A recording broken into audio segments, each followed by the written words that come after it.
Hello everyone, my name is Nick Koya, and this is my sewing machine. And this is a Brother CS6000i, and it has a little problem where the presser foot is not in line with the needle plate. And so today we are going to figure out how to fix this. So first step is over here where the power comes in. We're going to make sure this is switched off and remove the power cord. And we'll also remove the presser foot connector just to get it out of our way. Now we're at the back of the machine. I'm going to make sure the presser foot is up. And we're actually going to remove the needle. I should have done that first, but we're going to do that now. So using the screwdriver that came with our sewing machine, we will loosen the needle and drop it out. I'll set that aside. We don't need it for now. Now we're going to remove the presser foot, and we're going to remove it from the shank. So we'll come in here with our screwdriver and use it a little tight. We want to remove the screw completely because we want access to the side of the shank here. So we'll set this aside. Now what I've done here is I've taken a 1, 2, 3 block, so named because it's 1 inch thick, 2 inches wide, and you can guess how long it is. And I placed it up against the flat side of the shank here. And as you can see, we are not in line with the needle plate. To make this in line, we will need to loosen a screw up here. Sorry, I think I was pointing off screen there. We will need to loosen a screw right here in order to adjust our shank. To do this, we're going to use a 2.5mm Allen key. Now since this screw is in very tight, we're going to have to be careful when we're loosening it.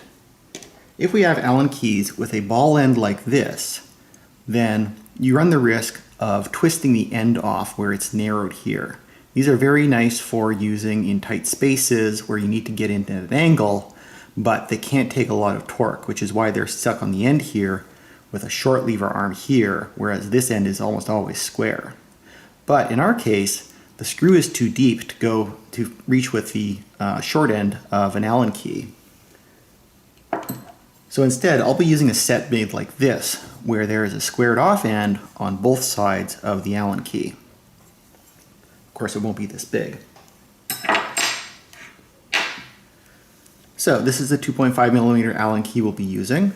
And if we put the short end in here, we can't reach the screw. But with the long end in, remember the presser foot has to be raised, we can get in to our set screw. Now we can tell we're in the right position because if we move the presser foot, the Allen key goes up and down, so this is the right screw to be loosening. And so I've loosened this up already of course, but we just give it a little bit of a turn, and then if we hold our straight edge against the presser foot shank, we'll be able to line it up so it's nice and straight. Now I'm going to go off camera and make sure that is exactly aligned there, but you'll be able to tell if it's twisted one way or the other, and you just want to make sure that the flat edge of this presser foot shank is exactly in line with the needle plate.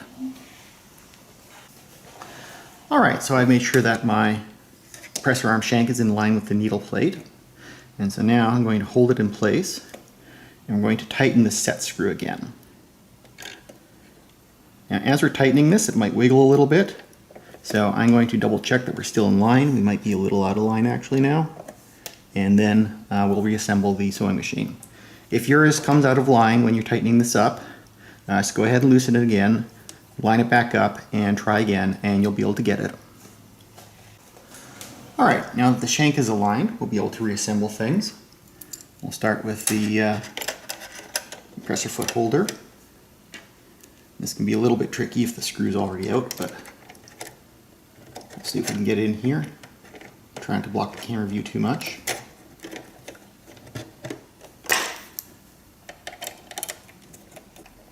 There we go. Now we can check our height here as well. So we come down on the presser plate, and we should just have a little bit of play in the presser foot lever. So if you're coming down and There's like a gap left here at the end. That's too high. If you come down and like you're already hitting the bottom of here and there's like a lot of play, then you're gonna have to go back and adjust the height of your presser foot shank. Hopefully you won't have disrupted this, because this is a very important measurement, but if you did manage to get it out of alignment, then just loosen it back up and set it at the right height, so that when the presser foot comes down, and I have my feed dogs disengaged here, but when the presser foot comes down and contacts the needle plate, there's just a little bit of play in the presser foot lever. So I'll get my needle back in and we will join you in a second for a test sew. Alright, we're back at the front of the machine here. We've got our needle back in place and our machine is threaded. So as we can see, we have the correct presser foot movement here, and we are well aligned here. Now keep in mind, this is a snap-in style foot, and so it does have some play inherent in it, and so as long as you're roughly centered here, you should be good to go. So what we're going to do here is we're going to make sure, after any adjustment, you want to make sure that the needle isn't going to strike the presser foot or the needle plate, and so we'll run this forward. That looks good there. And if we shift to the other side, you can see that it's not hitting there.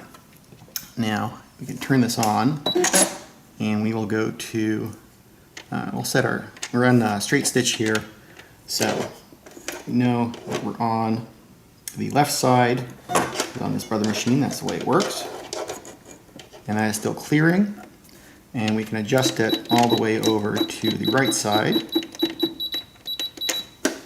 and we're still clearing. So that's good. Now, get rid of my tangle under there. We can feed in a piece of fabric. Remember to bring up our feed dogs again. And we'll just align it with the side there, and we'll see if it sews straight.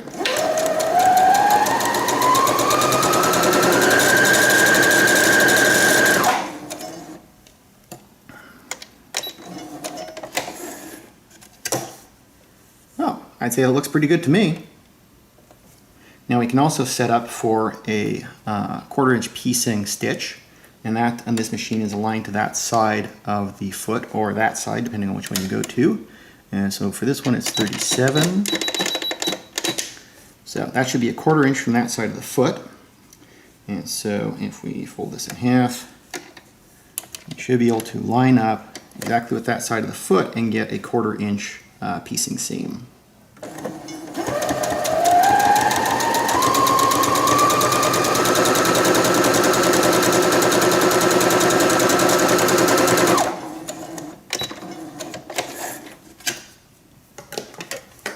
So go ahead and measure it out to 50. So is that exactly a 1/4 inch? You know what? It's close enough for me. That's about where I was aiming to. So I think we have repaired this machine. You can see that it is well aligned with the needle plate once more. It's no longer tilted one way or the other, and it is working perfectly. So thank you guys for watching. Hope you enjoyed this video. Hope this helps you out, and I will see you on the next one.